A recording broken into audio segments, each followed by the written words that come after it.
আল্লাহ তুমি ওনাকে শ্বাসের সম্মুখ তুমি সাফাই আল্লাহ তুমি দান করো।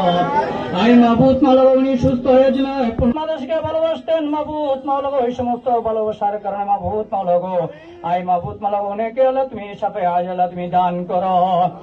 আই মাহবুব মাওলা বিশেষ করে আমাদের বাচ্চু ভাই আই মাহবুব মাওলা নমিনেশন পেয়েছেন, আই মাহবুব মাওলা উনি প্রত্যেকের সকলের কাঁধে কাঁধ মিলে কাজ করার মতন তৌফিক দান করো।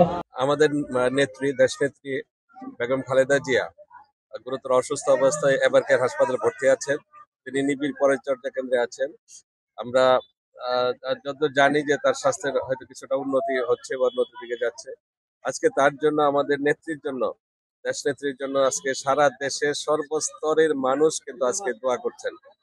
আমরা নিজের আয়োজন করছি, সারা দেশের সর্বস্তরের মানুষ স্বতঃস্ফূর্তভাবে তার জন্য দোয়ার আয়োজন করছেন। যেমন গতকাল বর্মি একটি মাদ্রাসার কর্তৃপক্ষ তারা নিজেরাই দোয়ার আয়োজন করেছেন। বিভিন্ন মাদ্রাসা মসজিদ দলীয় নেতাকর্মীরা তো করছেনই, তার বাইরেও কিন্তু স্বতঃস্ফূর্তভাবে সারা দেশে সকল পেশা শ্রেণী পেশার মানুষ দোয়ার আয়োজন করছেন। এবং তারই ধারাবাহিকতায় আজকে আপনারা লক্ষ্য করেছেন যে এই যারা প্রতিবন্ধী আছেন, শ্রীপুর উপজেলা প্রতিবন্ধী সমিতি যাদের, তারা কিন্তু আজকে এই দোয়ার আয়োজনটা করলো। এবং আজকে এতে বোঝা গেল যে সকল স্তরের মানুষ, প্রতিবন্ধীরাও এবং সকল শ্রেণী পেশার মানুষ আজকে দেশনেত্রীর জন্য প্রার্থনা করছেন, তিনি যেন আমাদের মাঝে ফিরে আসেন এবং এই যে গণতন্ত্র উত্তরণের যে প্রক্রিয়া এদেশে শুরু হয়েছে সেই প্রক্রিয়ার সাথে যেন সম্পৃক্ত থাকেন এবং তিনি যেন আবার আমাদের রাষ্ট্রের দায়িত্ব, আমাদের দেশের দায়িত্ব নিতে পারেন।